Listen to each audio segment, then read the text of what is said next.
All right, good afternoon, everybody. Welcome. It is great to see another full house here for the latest national security discussion here at the University of Texas, Austin. My name is Will Inboden. I'm honored to serve as the executive director of your sponsoring organization for today, the Clements Center for History, Strategy, and Statecraft. But nothing like this can come together just through one organization, and I want to thank a number of our co-sponsoring campus organizations who have enabled us to bring Senator Ayotte here today. That includes the Strauss Center for International Security and Law, the LBJ School, AEI on Campus, the Alexander Hamilton Society, the LBJ Future Forum, College Republicans, International Relations and Global Studies Program, the International Affairs Society, and Women in Foreign Affairs. I probably should have just said there was only one campus organization that didn't co-sponsor, but anyway, I won't mention them. But I hope that full list shows you just the level of commitment here at UT for serious discussions on foreign and defense policy. So our guest today and featured speaker is Senator Kelly Ayotte of New Hampshire. She is a member of the Senate Armed Services Committee and chair of the Subcommittee on Readiness. And she's rapidly become one of the most influential voices in the Senate, indeed in the country, on foreign and defense policy. And she can regularly be seen on the news, chairing Senate hearings, and traveling internationally as she does her part to help the Senate play its role as one of the co-equal branches in governing our nation's national security. But for all of her many substantial accomplishments, she's also widely seen as an ascendant star. And we trust that she has many years of continued leadership and national service ahead of her. So keep an eye on Senator Kelly Ayotte. You'll be hearing much more from her in future years. On a personal note, I especially appreciate her service on the Clements Center's Statecraft Board of Reference. And her home state is New Hampshire. Of course, we here are all residents and proud citizens of the great state of Texas. And a quick glance at the map or the thermometer in January will show you that our states are pretty different in size and location and climate. But on a deeper level, I think our states share some important affinities, some strong values of hard work, entrepreneurship, liberty, and patriotism. As many of you know, New Hampshire's state motto is live free or die. It doesn't get much more clear or emphatic than that. And I think someone from the live free or die state is most welcome in the home state of the Alamo. So with that, please join me in welcoming Senator Kelly Ayotte. So.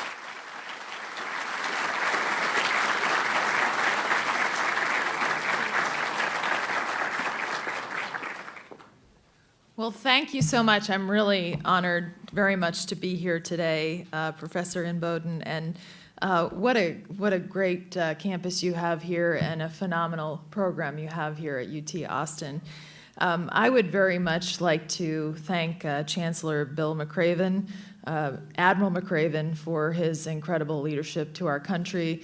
And having had a chance to say hello to the Admiral before I came in here, you know, my first experience meeting him was, of course, as a new member of the Armed Services Committee, where he would have to appear and we would ask him lots of questions about his, important role as the commander of Special Operations Command. So you are so fortunate to have someone with such an amazing history of service to our country here today. And also, I understand you are very fortunate to have Admiral Inman here, who also has an incredible history of service to our country. So as I look at the quality of people that you get to interact with on a regular basis, and also the people who have come to speak with you about national security matters, I think this is probably a fairly unparalleled education experience that you have here at UT Austin. And so just based on the group of students I had a chance to meet with briefly before I came in here, I said to all of them, as someone like myself who serves on the Armed Services Committee and the Homeland Security Committees in the Senate, it's really the type of students and people that you graduate that are going to give policymakers like me and others who are involved in governing the nation the type of expertise and advice that we need to make good decisions in a very, very challenging time in our world.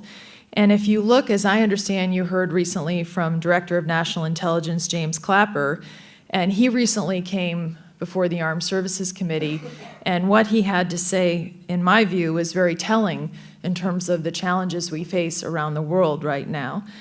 His assessment was very sobering, in which he said, in my 50-plus years in the intelligence business, I don't know of a time that has been more beset by challenges and crises around the world. One of the things that I think demonstrates some of the national security challenges that we face is the attack on the Kenyan university that just happened, that where over 140 people were murdered in the last day by Al-Shabaab, a terrorist group. And so that's a prime example of some of the groups that we face around the world, including Al-Qaeda and ISIS, who remain active and are spreading throughout the Middle East, Africa, Central Asia, and beyond. The conflict in Syria is, of course, exacerbating the situation in Iraq and also causing further destabilizing activity in Lebanon and Jordan. Yemen is immersed in an escalating civil war with very serious regional implications. And in fact, I think what we see there at the moment, unfortunately, is somewhat of a Shia proxy Sunni conflict with Iran supporting the Houthi militias that have overtaken the government. And of course, we've had to withdraw from Yemen, which is important for our national security because we were trying to ensure that we had some cooperation with the Yemen government in terms of the activities of Al-Qaeda in the Arabian Peninsula, which is headquartered in Yemen and is also the most deadly branch of Al-Qaeda in terms of having ambitions and have made attempts on attacking the United States and its allies. And then you see the Sunnis. You see the Saudi Arabia leading a group of other Sunni nations to try to get involved in the conflict in Yemen, and they're very involved there now to try to prevent the continuing march of the Houthis and the Shia militia in Yemen who have overtaken that government. So in Europe, we have our own challenges with Putin continuing his aggression against Ukraine. In the Asia-Pacific, China continues to aggressively pursue its territorial claims, leading to tensions with other Asian Pacific powers, such as Japan, Vietnam, and the Philippines. And having traveled to that region, many of them are concerned about their own territorial and claims, and also making sure that the waters in that region remain free.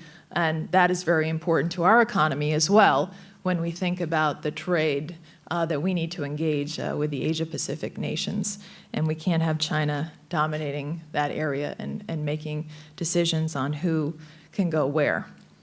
But today, I think I would be remiss if I didn't talk about one of our greatest national security issues.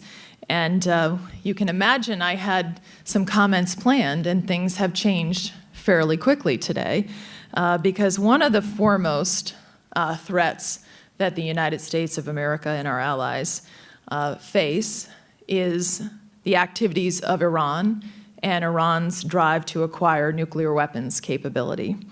And given today's announcement, and literally just recent announcement of a framework and the potential for an agreement with Iran, I'd like to focus my remarks today and talk to you a little bit about what's at stake in this agreement, some of my initial thoughts, but please know that this is just the announcement of this agreement. We've only seen a framework, and I can assure you that whether this is an agreement that ends up being an agreement that ends Iran's nuclear program, which is in my view where we need to be, a lot of this will be determined by the details as this agreement unfolds so that we can understand how do we verify, how do we ensure that whatever is agreed upon, actually Iran follows through on those agreements. Because the context of some of our challenges in these areas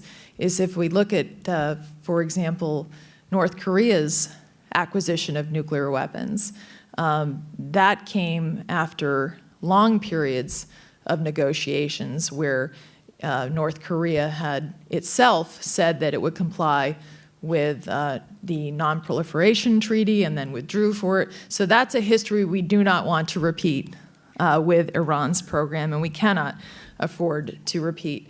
And I'd like to start just with a little perspective of the challenging relationship that we've had with Iran. And it really goes back to 1979 and the Iranian Revolution, where Iranians seized more than 50 American hostages at our embassy in Tehran, and of course held them hostage for over 440 days. And since then, Iran has been a major player when it comes to terrorism. And most of their terrorism is really carried out through proxies. And whether it's proxies like the Houthis in Yemen that they support through financial resources and arms and sometimes training on the ground. If we look back to our history with Iran in the conflict that we had in Iraq, Iran was very much responsible in terms of helping produce IEDs that murdered and maimed many of our soldiers. And if you see some of their historical activities, we have had Iran designated as a state sponsor of terrorism since 1984. And even as this agreement has continued to be negotiated, which is now almost 2 years that these negotiations have been going on, Iran has really not let up on this part of their activities that undermine stability in the region, which is very important to us. Iran has reportedly engaged in cyber attacks against American interests, and we have American citizens that are imprisoned in Iran, including a Washington Post Tehran correspondent and a former Marine. They've continued to persecute their own people. One prominent example that we have, of course, decried on many occasions, rightly so, is Christian pastor Saeed Abedini, who converted to Christianity from Islam, and he has been held for years and tortured because of his change in his religion, which of course in our country is sort of fundamental to what we believe in, that you should be able to practice whatever religion you choose. And as one of their interests in the region is to dominate the region, and I think that's why you see the Saudis and others right now acting in Yemen as they are, because they're very concerned about these attempts at regional domination. In fact, as we look at the Middle East at the moment, you have Iran involved in Iraq, of course, in trying to push back ISIS. And so we have a unique relationship with them there because we, of course, want to push back ISIS as well. We have in Damascus, they are supporting the Assad regime and have been major supporters of Assad and making sure that he stays in power. And of course, we've seen the hundreds of thousands of people that have died in that conflict. Beirut, Sana'a, they are trying to exercise major influence in about 4 Arab capitals. And one of our challenges as we look at this agreement and how we make sure, once we find out all of the specific terms in it, Iran is not an easy partner to work with. In fact, some of their recent activities, even as close as February 9th, Iran's nuclear chief announced that his country had developed a new generation of centrifuges that are 15 times more powerful than those currently being used to enrich uranium right now in Iran. Later the same month, Iran's Navy conducted a simulated attack against a mock U.S. aircraft carrier in the vicinity of the Strait of Hormuz. And of course, that's one of the most important shipping lanes in the world that we have and our allies very important interests in ensuring that that remains free and secure. And there have been, over the history, you can understand, there have been much talked about in the news about Prime Minister Netanyahu and Israel's concerns about Iran, but they have previously said that they would like to wipe Israel off the map. And even as recently as March 21st, Iran's supreme leader has proclaimed death to America. In addition to the overt hostility that we've seen from Iran, if you look at some of the prior behavior of Iran, in 2004, President Rouhani, then Iran's National Security Council Secretary, openly bragged that while we were talking to the Europeans in Tehran, we were installing equipment in parts of the facility in Isfahan. And so that's what we want to make sure does not happen with any agreement that is entered into right now. And in fact, recently, the former deputy director of the International Atomic Energy Agency has said if there's no undeclared installation today in Iran, it will be the first time in 20 years that Iran doesn't have one. And so Iran hasn't previously come clean as to what its facilities are for its nuclear program and what its weaponization program has been.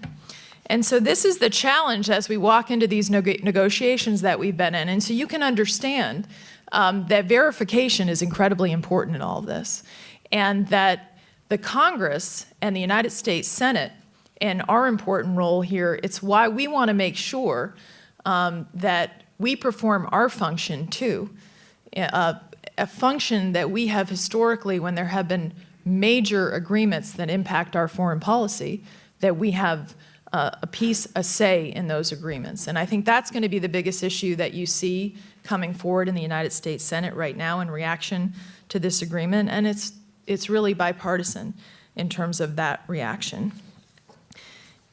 One of the things as this agreement unfolded, from my perspective, I want to make sure that we deny Tehran a uranium or plutonium path to a bomb.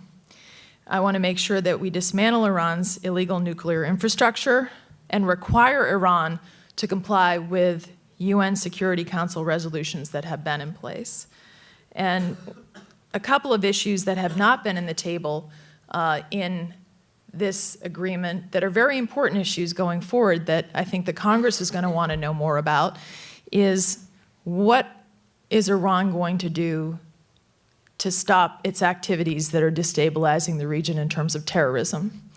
Because as sanctions get lifted on the nuclear program, if this agreement fully goes forward in June and we're all able to see the terms, they will have more money in their economy. I'd be happy to see that money spent for more schools and to help their economy. What I don't want to see, or any of us to see, is that money spent to support more terrorism in the region. The other issue that's incredibly important is they have been developing an intercontinental ballistic missile. And in fact, the public estimates of when they'd be producing that is actually this year, 2015. They've recently made an attempt at a space launch, which would be one way that they could launch a nuclear weapon. And so this is another issue that hasn't been fully addressed or fleshed out. What do they intend to do with their missile program? And it's an important issue to us because you're here in Texas, but I live in the eastern part of the country, and that would be the quicker target for Iran if they had ICBM capability. And so this is an important issue to the American people. So based on what I have heard so far in this framework and read the 4 pages that the White House puts out, the most important issue that I think is raised by it is how are we going to ensure that there is unfettered access to Iran to ensure that whatever is agreed upon they comply with. Because the history between us is not one of trust, and their prior behavior is not one of trust. And as I look at where we are, we need to have unfettered access. We need to be able to go into Iran, the international nuclear inspectors, without notice, and they need to be able to go wherever they want, whenever they want. Because anything short of that, it will be very difficult to make sure that Iran is complying with this agreement. And a couple of substantive concerns that I'd like to learn more about is that we've really moved the ball on the agreement. Henry Kissinger came before our committee recently, the Armed Services Committee, and I think he described it well. He testified that negotiations with Iran have gone from denying Iran the capability to develop a military nuclear option to negotiations over the scope of that capability. He said that negotiations have gone from preventing proliferation to managing it. And I think that's evident by some of the terms that have been released, because Iran is going to be allowed a year breakout period in terms of the fissile material that they would be able to have in place to break out to a nuclear weapon, in terms of their research and development. And I think that we should understand there are real concerns with not just ending their program, but having a year breakout period. Why is that? It goes beyond whether Iran can just break out. It also goes to the reaction of what the other Arab nations in the region are going to do. And I can tell you, having met with many of them and had meetings about their concerns about Iran, they have said very plainly to us that if Iran is going to be allowed to keep some enriched uranium and be able to have this breakout period, we're going to want the same, because they are that concerned about Iran's attempts at regional domination. And so that's one worry we should all have, because we want to end proliferation. We don't want everyone to sort of have, we're all of a year out toward a nuclear weapon, not only Iran, but other Sunni nations in the region. And so I think this is an issue that needs to be addressed with our Arab partners to ensure that we don't see more proliferation in the region. Another issue that needs to be addressed as well is that we originally went into this, if we look at the administration's initial position, that they were talking about only allowing Iran to have about 500 to 1,000 centrifuges. They are still under this agreement going to be able to maintain more than 6,000 centrifuges, and some at one of their underground facilities. So this gets back to the point of verification. How do we make sure that our people or the United Nations inspectors can show up whenever they want to make sure that what is being done with the program is actually consistent with this agreement? So if I could say anything else at the end of the day, that's where the devils are in the details. How will people be allowed to inspect this agreement? And I want to turn it over to all of your questions, but before I leave, I want to bring it back to the question of the constitutional role of the United States Senate and the Congress in all of this. We need a say in this, and why is that important? Because this is going to be, I would say, post-Cold War, one of the most important arms control agreements since the end of the Cold War. And Congress has a very important role in ensuring that this agreement is durable and that it's one that is adopted by the American people and lasts beyond this administration. Congress has a very important role in this because it was the Congress on a bipartisan basis that actually put the toughest sanctions in place. And we voted in many instances almost overwhelmingly 100 to 0 or 99 to 1 to put these sanctions in place. And so before they are removed, we have a constitutional role in ensuring that the agreement is one that we think really protects the interests of the United States of America before these sanctions are removed.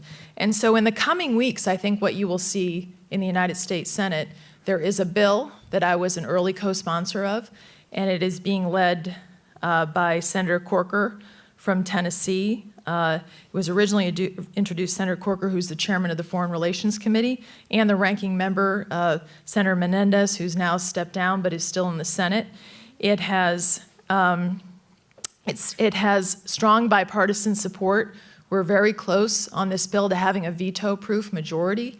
And all the bill says is that the Congress should have a 60-day period of review to decide whether, of the agreement, once the terms are released, to decide whether or not the sanctions should be lifted before the agreement is really finalized and adopted by the United States of America.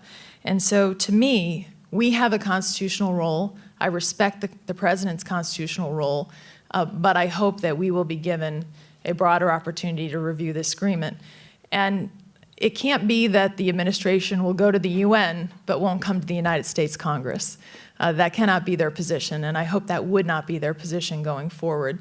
But this will be the biggest political and foreign policy issue that faces us for a long time in the United States Congress, and it is what you can expect to see us on a bipartisan basis debating and pushing as we get back after the recess. So I thank you for having me today, and I most of all want to answer your questions about whether it's Iran, any other topic on your mind, because we certainly have a lot to talk about around the world.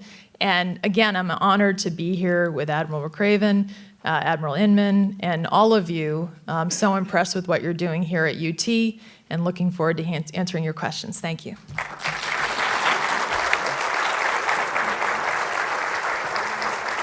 All right. Thank you, Sarah. That's terrific. Have a seat and we'll... Okay, great.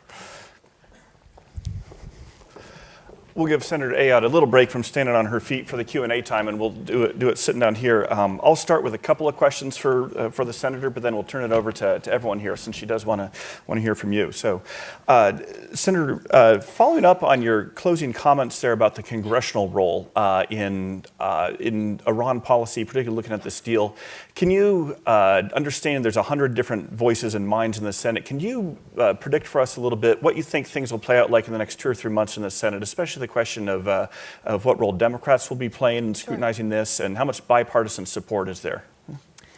Well, I actually think that there is quite a bit of bipartisan support. When we originally introduced the bill, it started with 6 Republicans. I was one of the original 6 Republicans, 6 Democrats, and it's been growing support for the bill since then, including recently Chuck Schumer agreed to co-sponsor it. And so I think what will end up happening, the administration has said it would veto the bill, and that's why it's important to have a veto-proof majority. I think it's hard to say that you don't want to have a review of this, given that Congress really has played an important role in terms of the sanctions, and this is such an important arms control agreement for our national security. So my prediction is that we will get the support to have this legislation passed, and that we will have an opportunity to review it. But then everyone at that point in the Senate will look at the agreement and will look at the terms of it and make their own decision. And so I don't think that even if it's reviewed, that it should be presumed that the Senate's going to reject this agreement at all. Because make no mistake, I would like an agreement with Iran if it's one that we can trust and it's one we can verify. I don't want to have to trust them. I want us to be able to verify it independently, and I want to make sure that it's one that protects our interests in terms of ensuring that they don't have nuclear weapons capability. Great. And to follow up as well on, you had mentioned Israel and Israel's concerns about Iran, and any glance at the recent headlines has shown that U.S.-Israel relations are not in a very positive state right now overall. What can you tell us about how you think Israel might respond to this agreement with Iran, and then what role will Congress be playing on the U.S.-Israel relationship? So you've already, the Prime Minister Netanyahu has been very skeptical of this agreement, and I mean, I share many of his concerns, but I think that in terms of what you've seen in the administration of the back and forth between Israel and the United States, I do not believe that this is going to be a lasting, difference in our opinion or a so-called lasting rift in our relationship with Israel. And the reason I say that is because we've had such a long history with Israel. And this history goes well beyond any president or any prime minister, for that matter. And it's also been a very strong bipartisan history. We fight about so much in Congress, but in terms of our relationship with Israel, we have been relatively unified on this. And so I think that the relationship with the Congress, the fact that it's so bipartisan, and even today, the president in his discussion of the agreement really acknowledged that the importance of the relationship and reiterated that. So I think that shows you that that's going to endure beyond a disagreement now. And then one final question from me before we turn it over to the audience. Going back to the horrific news today from Kenya about these al-Shabaab attacks, and it's almost 14 years since 9/11. On the one hand, we're very blessed, and it's no accident that since then there hasn't been another large-scale terrorist attack on the United States. On the other hand, with Al-Shabaab, with the Islamic State, with these different Al-Qaeda franchises, with Director Clapper's recent testimony, we see that there is the terrorist threat is still out there, and it's evolved, it's metamorphized. How serious do you think the terrorist threat to the United States is today, and are we doing enough to address it? Well, I think the terrorist threat to the United States of America today is very grave. And I think that, I look at our special operators that Admiral McRaven led, the fact that what our special forces do around the world and our ability to partner with allies and get intelligence and break up these networks is so critical now, because in some ways we see terrorism on the march, and we see it in Yemen, we see it in Africa, we obviously see it very obviously with what's happening with ISIS trying to establish the Islamic Caliphate between Iraq and Syria, and we also see it with the number of Western foreign fighters that have flowed in to support ISIS. So at the end of the day, our challenges still remain, I think, very great in this area. And one thing that I haven't talked about, but it's really important, is that we address resourcing our Department of Defense to connect with the challenges we're facing and our intelligence agencies, because we're facing automatic cuts already in 2016 called sequester. And if those go in place, we're going to undermine the efforts that we're trying to make to prevent another attack on our country. And we're going to undermine our military and their ability to be prepared for, none of us wants to be involved in a conflict, but one of the surest things to invite conflict is if you're not prepared. Thanks, okay. I will turn it over to the audience. I've got a number of hands going up, so let's see. All right, Mark Gibelli right here. Charles will bring it down. Thanks.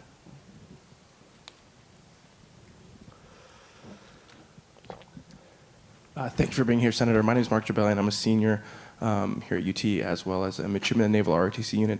I wanted to ask you about being prepared. This week, Secretary Carter outlined his Force for the Future initiative at Syracuse. I was curious, given the sequester, his emphasis was on recruiting and training the right types of people, particularly in the cyber field. What are the force structure needs that you see, and how can we meet them?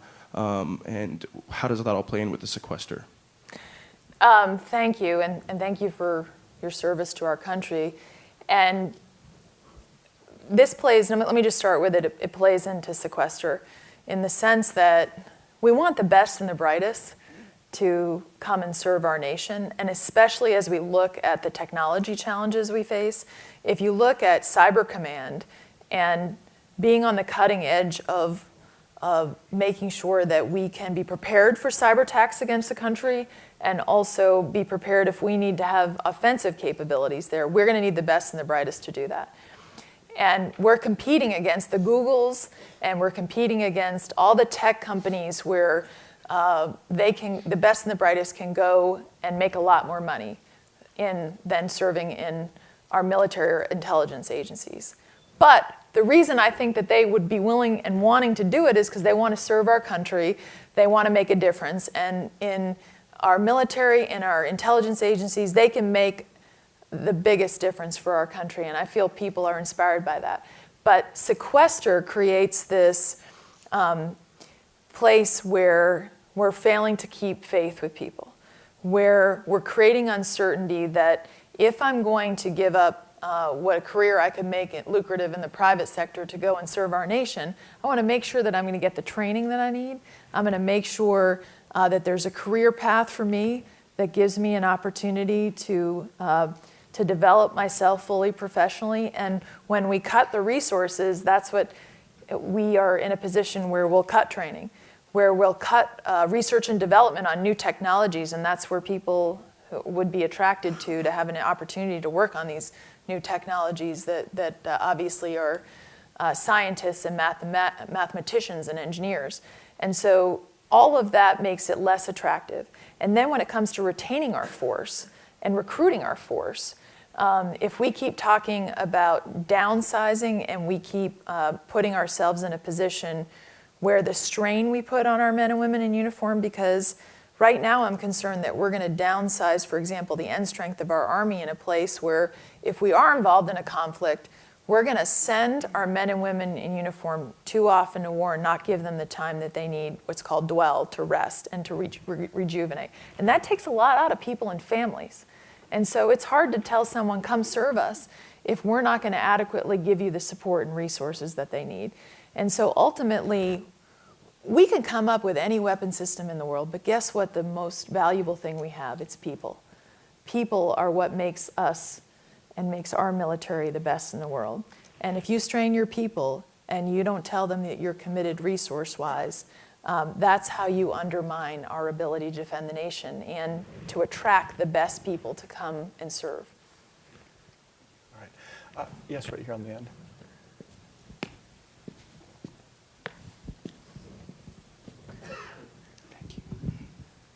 Yes, Senator, you've done a great job of detailing all the specifics of U.S. foreign policy by focusing on the trees. My question is about the forest. Isn't the Judeo-Christian West now engaged in a clash of civilization with the Islamic world? And if you agree with that, isn't it true that we in the Judeo-Christian West deserve a lion's share of the blame for that by invading Iraq, invading Afghanistan, and basically, I mean, even if we go back 20 years ago to Yugoslavia, the former Yugoslavia, wasn't it the Christian Serbs who committed genocide against the Muslims and the Bosnian Muslims during that time? So couldn't you really argue that ISIS and Al-Shabaab, aren't they really the bastard children of Western and U.S. interventions over the last 25 years? Yeah, I don't agree with you there on that, because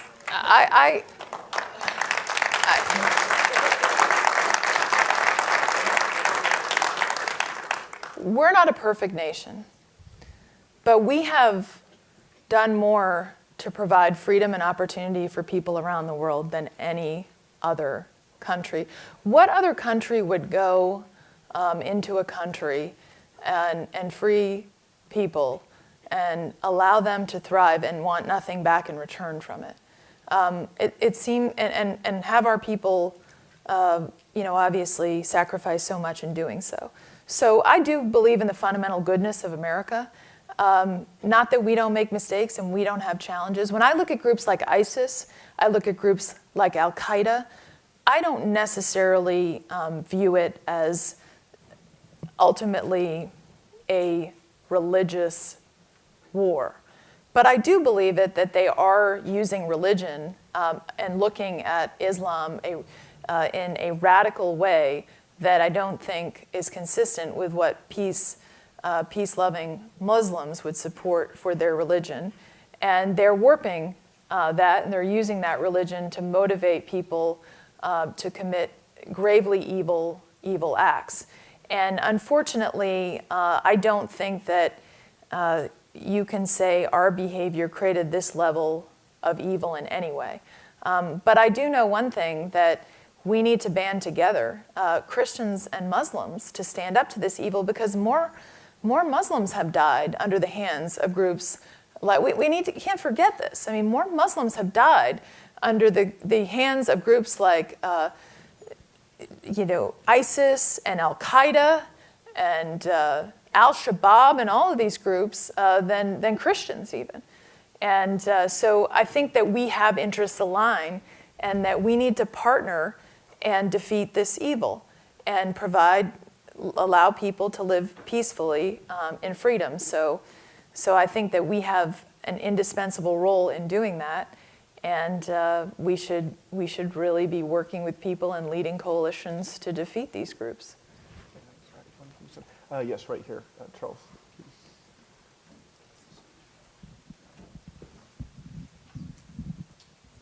My question is a little bit more lighthearted. You recently chaired with Senator Booker a rather entertaining panel on the question of drones. And we had an We incident. did. Yeah, we had an incident on campus where a student was flying a drone over the stadium and was detained, but basically without charge. And so I was curious now, as some time's passed and you've gotten answers more fully in writing, if you would comment on it, on the ways that we might be able to modernize our frameworks with the FAA in order to maintain competitiveness with the Japanese or other European countries. So we had, I serve on the Commerce, Science, and Transportation Committee, and I'm the chair of the Aviation Subcommittee, so we had a hearing recently on unmanned aircraft systems, and the technology is moving so quickly that we're behind. The FAA has recently issued proposed rules on the commercial use of these unmanned aircraft and how they should be used appropriately. But there's a number of things, they're moving fairly slowly, and there's a number of things that aren't addressed in those rules. So we're actually still in the information gathering process from that hearing. We haven't actually gotten all the answers yet, so we can get together as a committee.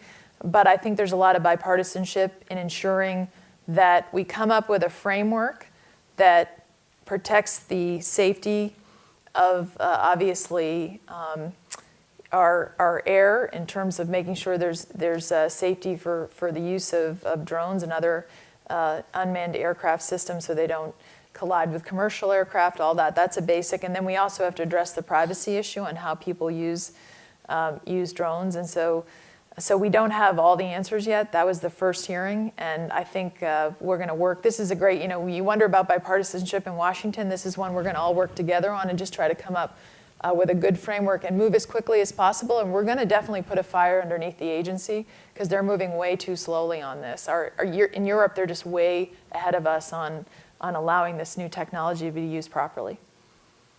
I will say to that, Chancellor McRaven, when you came here, you probably thought you were getting away from drone policy, leaving SOCOM behind, but little did you know that drones on campus would be one of the Yes, well, and then there was one, remember, that landed on the White House lawn, so that wasn't good.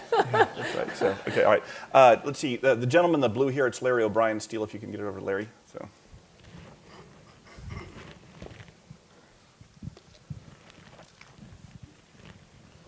Thank you, Senator. I'm Larry O'Brien, a PhD student at the UT LBJ School.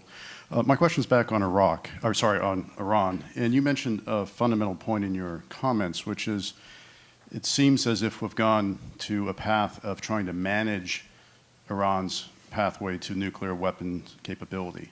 But it seems if we go back 2 or 3 years, the increased efforts that were made to prevent Iran from achieving nuclear weapon capability, the sanctions regime put in place by Congress, UN, other agencies, was really more of a preventative measure than a management measure. Yet it appears to the public that the administration has perhaps embraced the notion that it can only be a management to a nuclear weapons capability over a certain period of time. When did that fundamental change occur? And if it hasn't been adequately addressed or explained to the public, has it at least been addressed or explained and discussed with Senate and congressional leadership? Larry, go ahead and keep the mic because the gentleman next to you had a question too. We'll get you. So I think it is a fundamental change. And let me just say, the Congress, we had a resolution before the Congress on what our policy should be. And we rejected a containment policy it was a vote of 99-1 in the United States Senate. So I think our goals have shifted, and I don't know the administration. They clearly shifted in these negotiations, and I think it started first with the interim agreement because what we agreed up front in the interim agreement set the tone in terms of what we were going to get for a final agreement of really freezing versus dismantling when we lifted the initial sanctions, and so that's when I think the moment was where there was a shift in decision making there. I have not yet had a good explanation from the administration why, but that is really the shift that we've seen in this. And that makes people like me more worried about it because ultimately that puts more pressure on the verification piece because if they're going to be allowed to break out, they're going to be allowed, we're really managing their ability and how quickly they can spin up to it. That makes verification even more important. And this is a regime that's been quite challenging to ensure that we have proper verification. And so when I look at the details of the agreement, I've read the 4-page framework today. It doesn't describe how the IAEA will be allowed in and when they're allowed in and whether Iran has a say in it. I believe that Iran should have no say in it, and it should be literally spot inspections. Otherwise, we're going to have a hard time understanding that containment will protect our interests. So that's where I see things currently, and I think other national security experts have raised that to us as well, that this has really shifted. And if you look at where we are, though, with sanctions, we are at, because of oil prices, we actually have a lot of leverage right now. We've had more leverage than we've had in a long time, just economically, of the impact, particularly of the energy sanctions, to make sure that there's some real there in whatever we come up with. Go ahead right there. Yes, as a follow-up, once again, thank you very much for being here today. We really appreciate you taking time out of your busy schedule. Thanks. But as a follow-up to his question, based on both the rhetoric and the actions of the leadership in Iran, the statements that they've made, et cetera, and the fact that they say that the continuation of Israel is not a negotiable issue, and death to America, et cetera, how can we trust them with anything that they say, whether it's a framework or whether it's specifics? And their religion tells them that it's perfectly okay to lie to us because we're infidels. Yeah, I think this is a real issue, and that's why how verification occurs, who does it, how it's done, and whether the Iranians have any say in it is very crucial details that have not been described or laid out yet. And I think these will be that Congress will hone in on that on both sides of the aisle with like a laser focus, because we can agree to a lot of different things. We could even agree to end their program, which is where I'd like to be, dismantle it fully, but without knowing that it happens and knowing that it continues, the agreement really becomes not worthless without the verification piece. Admiral Inman. Admiral. The good fortune of not having an attack inside the country since Yes. 9/11. A lot of that's depended on very skillful work by the FBI, Yes. enabled by NSA. Notwithstanding the way the media treated Snowden revelations, both chairmen of the Senate and the House committees, Republican, Democrat, were explicit there was no violation of U.S. law in any of that activity. Now, one of the principal laws is going to expire the end of May. What are the prospects of that being renewed in this Congress?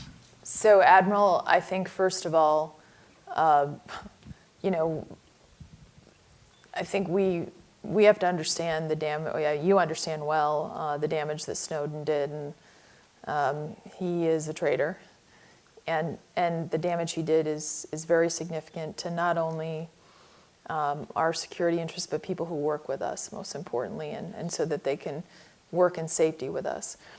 I think that that program will be reauthorized, but I think that they'll be probably ensuring within the means of protecting our ability to gather intelligence, more oversight, and which I know there has been oversight, but that will probably be enhanced. And in any way that we can have transparency without undermining the program, I think that those are the two things, that the Congress will make some changes. But I do believe that the program, I mean, look what's happening around the world right now. I think for us not to reauthorize that program would be very much to the detriment of our ability to gather intelligence in a way that keeps our nation safe at a very dangerous time around the world. You know, but those two pieces I mentioned, I think, will be discussed robustly. Yes, right back here in the white shirt. Steve will go up about 6 rows next to the guy in the blue. Sorry, Sarah, is that you? Yes. I'm sorry, my glasses aren't working, so it's one of my students. I'm a horrible professor. Hi, Sarah. The glare. Anyway, Hi, so, Dr. Bowden. all right, so I thought you looked familiar. My name is Sarah Kaiser-Cross. I'm a graduate student at the LBJ School in Global Policy, and I also study Middle Eastern Studies. So I was wondering if you could speak a little bit more about the strategic importance of U.S. presence in the Middle East, kind of balanced with U.S. national values. I was wondering how you approach balancing strategic partners like Saudi Arabia and their controversial human rights policies with U.S. national values. Specifically, do you think we've been successful in these approaches? And if not, perhaps offering some alternatives. And Senator, I'll say Sarah interned for our embassy in Bahrain last summer, so she knows of what she speaks. So. Oh, wonderful. Okay, thanks. By the way, having interned in Bahrain, you can understand that this is another country we need to keep a focus on because Iran has some activities already to destabilize leadership in Bahrain, and this will be another country that is sort of a marker in some of the activities that they can have in the region that could also engage other Arab nations so you could see Bahrain becoming an issue. I think that this is a challenge for us, and it's a big challenge. But I think that we need to always state clearly our values and what we stand for. And I think I myself think about it in the context of how women are treated in the Middle East. And if you look at some of the partners that we have in the Middle East, some of them are not protective or respectful of all human rights, and especially the rights of women, as we are in this country. And so there's no doubt that we need to have relationships with them, but I also think we need to clearly speak the truth to them on our values and not be hesitant to be vocal about things that they do that are detrimental to human rights and to our values. And I think we can always do better at that. I think we can be stronger voices on that, but it's obviously not always easy to be able to try to ensure that we're dealing with a group like ISIS or working with Saudi Arabia on places where we can partner, but also we want to call them out on the way that they treat women and issues of religious freedom. Those are all important in those areas, and it's not an easy question, but it's an important question. We can't forget who we are and what we stand for, and that doesn't end at the water's edge. In fact, I think we have, one thing that was just really amazing to hear. We had the president of Afghanistan come speak to the joint session of Congress recently. And before 9/11, no girl was educated in Afghanistan. And now, 60% of girls are being educated in Afghanistan. And so we can have a very important influence on other countries around the world in standing up for human rights. Yes, this gentleman, the blue suit right here.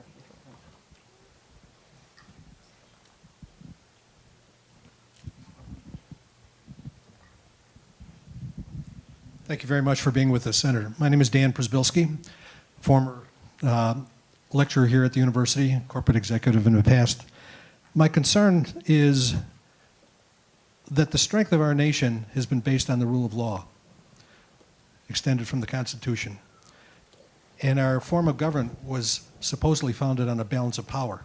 We've seen that abandoned over the last 8 years, where the balance of power is ignored, rule of law is ignored, and I think this is a major security issue to our nation and our future. If you could comment on that, please. And this will be our final question. Okay. Because of the clock, not because of the question. Come on. All right, all right.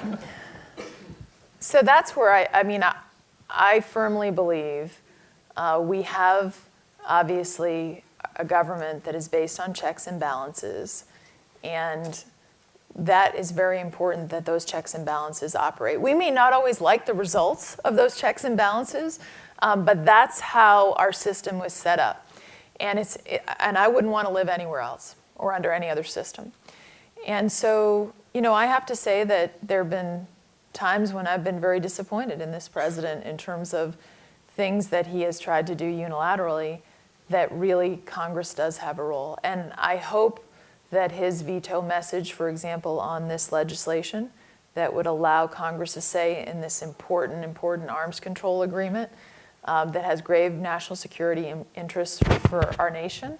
I hope that that's just rhetoric and that he will understand that we do have an important role in this and will respect it. And if not, we'll just have to get enough votes to make it veto-proof majority. That's the way our system works. But you raise a very good point, and all of us have to be respectful of that. The president has an important role as commander-in-chief. I respect that. But I also have a role representing my constituents, serving on the Armed Services Committee and having a vote on important matters that impact our foreign policy. And so I have to perform my role as well for the people of this country. Okay, all right, and with that, we're going to have to adjourn, but please join me in thanking Senator Ayotte. So, all right. You were terrific. Thank you so much.